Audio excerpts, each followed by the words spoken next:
Hello, my friends on YouTube. Today is Sunday, the 1st of May 2022. Today's video is discrimination against Muslim in Denmark.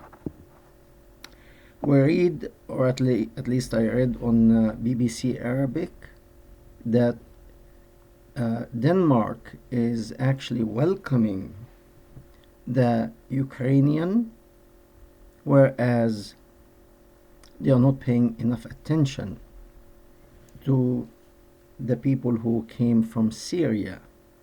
Refugees came from Syria. And we're going to talk about that.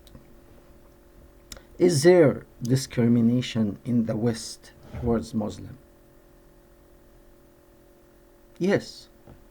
The answer, without going around the bushes, yes, there is. But again, you have to ask yourself and put yourself in the shoes of a person living in these countries. The Ukrainian, they have no agenda. Their country was taken over. Who's right and who's wrong, whether it's Putin's mistake or Zelensky's mistake, whatever, whoever mistake, it doesn't matter now. Now these people are refugees, they have no home. So whether the leaders goofed, that's not their problem really, it's not their business. Now they have no home. Why does Denmark and other European countries welcome them, and the moment they arrive, they give them shelter, food, and they are free to go anywhere they want, whereas the Syrian Muslims who've been there for a while now, they are not paying much attention to them. Your reputation precedes you. Okay?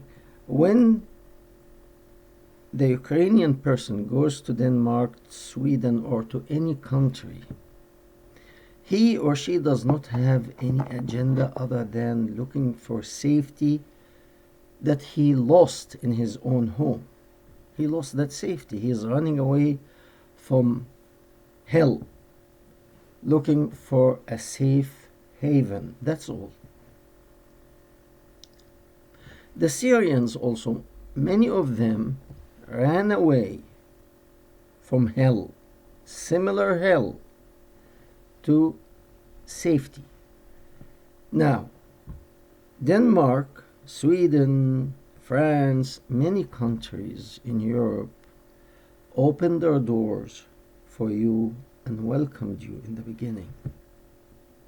What did they get?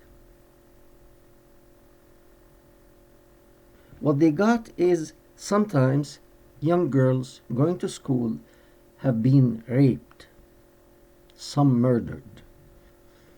I remember an incident in Germany. One of the Iraqis, refugees, saw a young boy practicing swimming in the swimming pool, and he saw that young boy, I don't know his age, but let's say about 10 years old, 11, young boy. He got excited, he took the boy by force, and he raped that boy. And the left were trying to justify that he had a sexual urge. Excuse me, would you allow that sexual urge to be done on your child? No one in his right mind, or no woman in her right mind, will accept that to his child. Okay, so the reputation of the Muslim, it precedes them. And not only that, whoever refugees, let's say you are a refugee from China, North Korea, Canada, I'm sorry, no, not Canada, I mean North Korea, India, any country, okay, and you go to another country, most of the time, or more than 99% of the time, if you are not from an Islamic background, you really have no agenda other than looking for safety. There are many North Koreans who escaped from North Korea. They went to live either in South Korea, Japan, or the United States. The only one person I know, her agenda is to fight the system that imprisoned her. But the rest, they really won't live. They don't want to be bothered again to remember the bad years that they live in that system. That's it. No agenda. And if there is an agenda, is to destroy the evil in the system where they were brought up. However, it is the opposite from the Syrian or the Iraqi or any Muslim refugees. Many of them, I cannot say all, if they are Muslim, they are leaving hell where they've been, and they are coming to the new country, whether it's Denmark, Sweden, or what have you. And in the back of his head, in the back of his mind, these are infidels. And since they are infidels, we are here to turn them to Islam, because Islam is the finest and the best religion in the world, and therefore these people must become Muslims. But you're running away from that. It doesn't matter. It somehow, unfortunately, is like they have gone through not just brainwashing, you could say dry cleaning too. Like they are programmed on whatever in their head is, this is reality. These people need to be Muslims. But he or she, they do not reflect, what did we get from that? Okay? They don't. So, if we ask ourselves, does Denmark, Sweden, France, what have you, discriminate against Muslim? The answer, they should be. They should actually. If they are not discriminating, my own opinion, they should. Because you have people here coming with the agenda, and I wish it was a good agenda. I wish it was for the betterment of the country that they are traveling to, seeking asylum there. No, it is to bring the garbage they experienced to establish it in the new country. Is that what you want? Why did you run away from it? Why didn't you live there? Continue. Okay? So, I mean, also in India, that's they try hard to force people to accept this, and because especially in India, because they cannot force men to that. So what they do is actually they resort to women. Young girls going to school, and they do that in Egypt. Okay, 2 weeks ago I put a video about the Egyptian women who have been kidnapped, forced to accept Islam, and she became miserable. And she put that Islamic stuff on her head, and she made a declaration that she accepted Islam as her new religion. But this, because they use some new method, excuse me, is called, the translation will be to make the womb of the woman Islamic womb. So they know very well that this Christian Egyptian woman does not believe in Islam. She was probably raped and forced to say that, or we will kill your son or daughter, we will kill your family.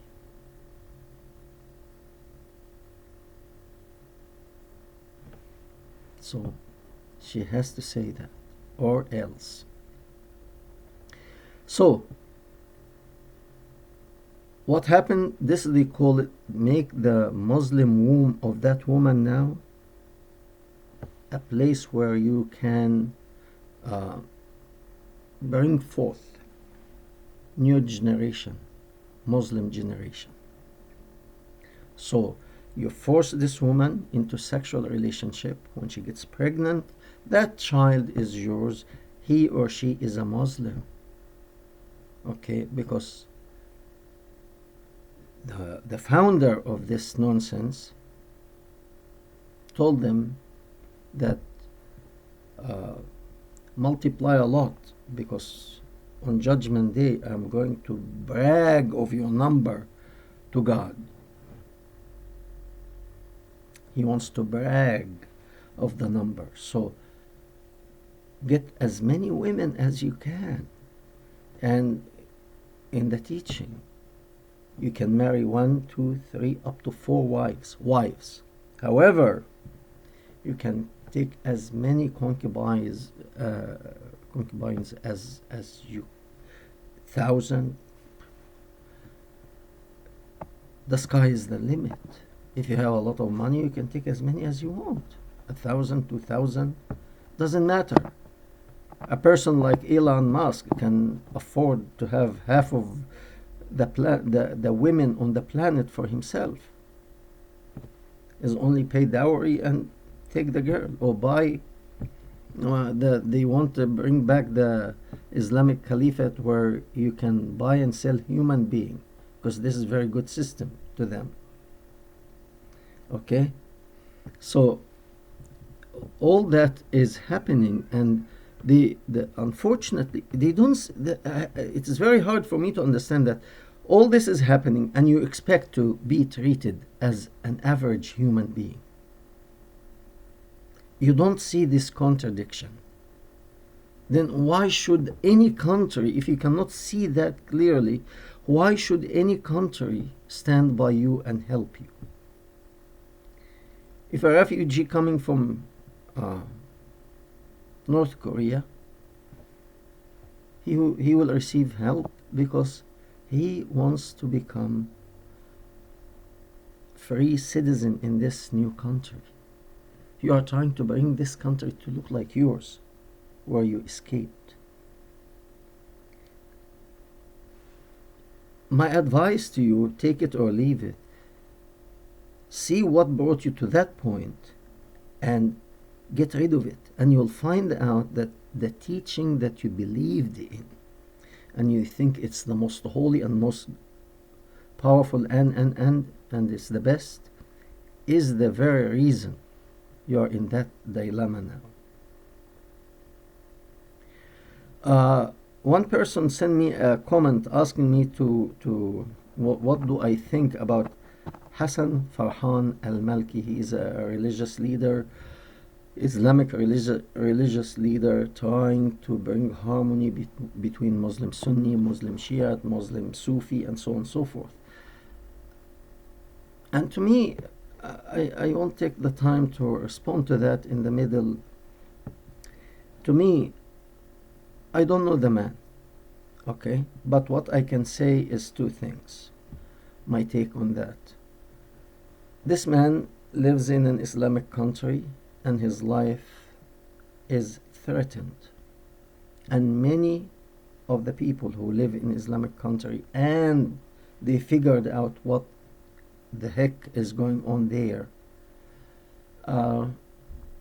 they speak indirectly, and I'm going to get into that a little later.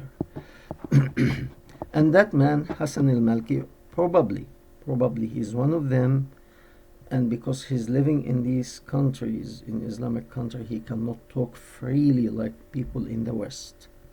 So what they do is they speak indirectly.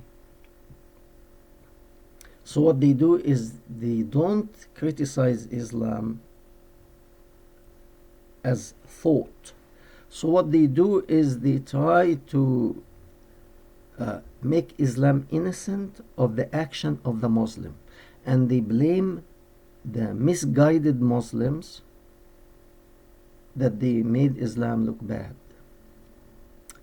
So for example, they will tell you ISIS, Al Qaeda, Boko Haram, Al Shabaab, all these misguided groups, they really don't, they have nothing to do with Islam. They try to blame these groups. They try to blame ISIS, try to blame Al Qaeda for misrepresenting Islam.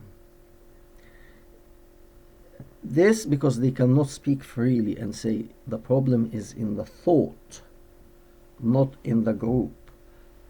The group followed that thought, hence they became so violent and so evil because of the thought that they practice.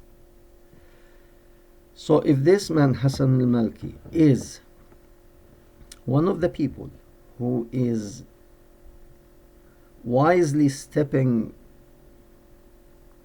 without cracking backs of people or putting his life at jeopardy, then I agree with him, but I don't know his intention. But also there are Muslims like the group called Quranic. They believe only in Quran and they say all hadith of the founder of Islam, Muhammad, all the hadith are no, we don't accept them because Muhammad was a human being and human beings are, they can make mistakes, they can act properly sometimes, they can make mistakes some other times. So his personality, good or bad, that's his business, but the Quran was revealed by God to him and we take only the Quran because that is the word of God. I have a problem with these people and I have a problem with the Quran too.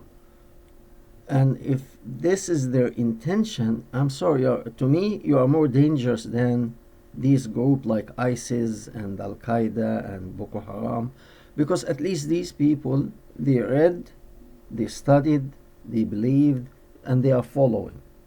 So to me, I can define that person clearly, whether he is terrorist or not. But I don't know where you stand, because in your teaching, sometimes you say, kill the Jews and the Christian, and you say, it's the word of God. So one day you can practice the word of God and do like ISIS. That's why, to me, you are more dangerous than those who profess clearly what they studied and what they believe. Okay? However, if it is a step to guide people to know the evil in that thought, that's okay. But as it is for me, I live in the United States, I cannot use this method. I have to say it clearly. And there are people actually who are living in Western countries, in Europe and in the United States and Canada. I think they are using this method so not to shut the Islamic population from listening. So they kind of like avoid talking about the thoughts so much, and once every while they kind of like introduce a little bit of the poison that it is in that thought, and they elaborate on it a little by little so that they don't lose the audience at once. And if this works for you, that's fine, because you are in a way carrying them gradually to understand that evil. Okay? However, for me, I say it as it is. Okay? It is nonsense, and that's it. Take it or leave it. So, the thing is, the hope is, especially this year, in Ramadan, the Muslim countries are used to, after they break the fast in the evening, they would sit around TV and watch all kind of programs that they prepare for it for probably the whole year or even longer. And it's very well made programs. So people enjoy that, and until, like, I would say 2 years ago, It was just action program or drama or something to that effect. Has nothing to do with politics. However, recently in Egypt, there are few um, type of work, drama, but to expose. Of course, not 100% because they still don't have that kind of freedom we have in the West or in any free country. They introduce the ills in that thought. They don't say it. They are doing like the Muslims who criticize, but criticize step by step.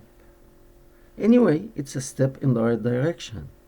And 2 years ago, that was unbelievable to think that. One more thing. In Egypt, after the last prayer in the mosque, by law, they have to close the mosque. Because that was, people would linger until the dawn, until dawn, and they are sharing the negativity of how bad the infidels are, how can we bomb this, how can we destroy, all about destruction. How can we go back to invading other countries and capture women and enjoy many women? They want to practice the teaching that they learn. Okay?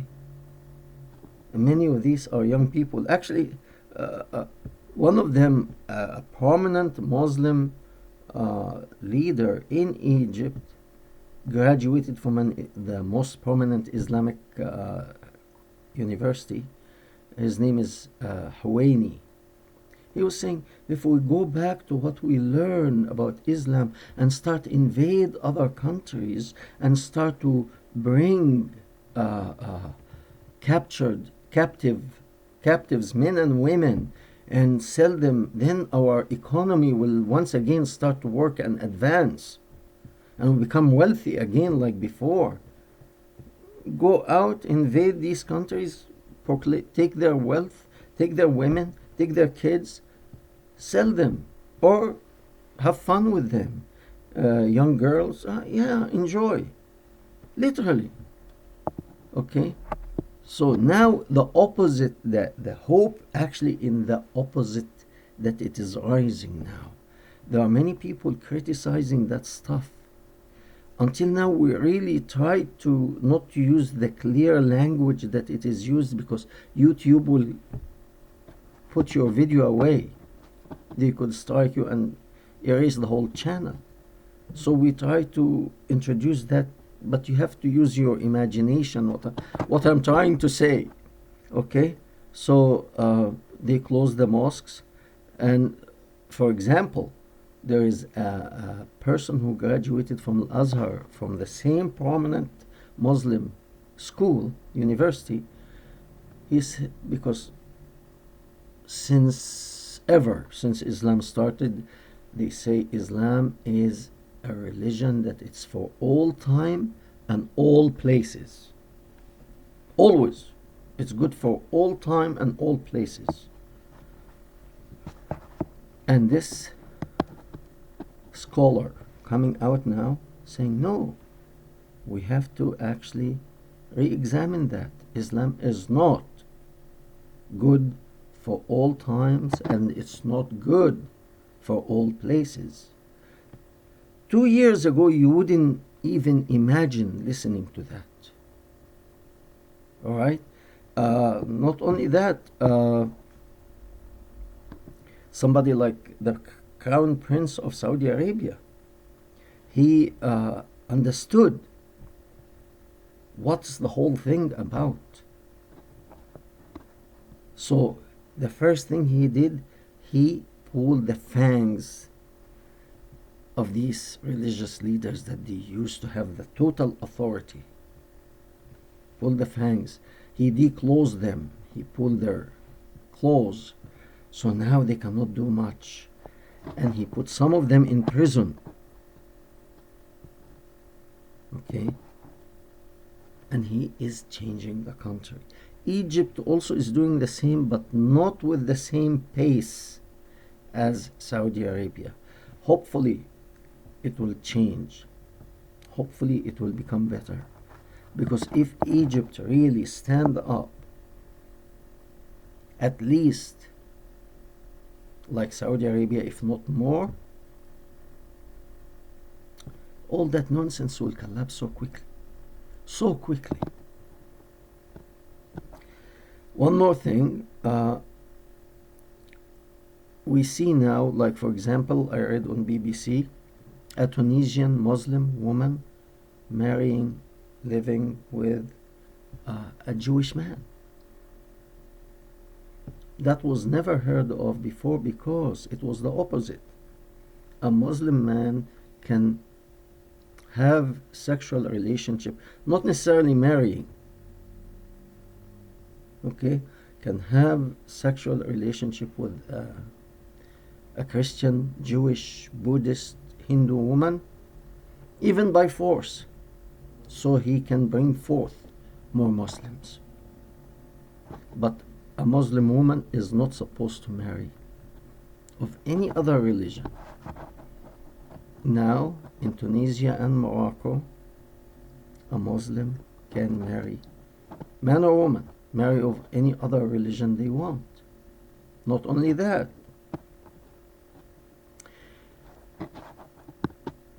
in the teaching of Islam, the woman is half of the man, in testimony as well as in inheritance. Like if when my father passed away, let's say I have one sister, myself and one sister. The inheritance of my father will be divided 3 portion, 1/3, 1/3, 1/3. My sister will take 1/3. I will take twice as much. I'll take 2/3. That is the teaching of Islam. However, Morocco now saying no, equal. You take half, she takes half. If any Muslim really takes this into heart, think about it. You're really destroying Islam from Islamic countries. It started. Yes, it's slowly in the beginning. But wait.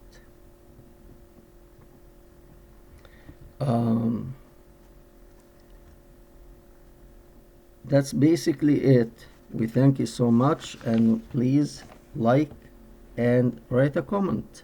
We hope to hear from you. Thank you very much.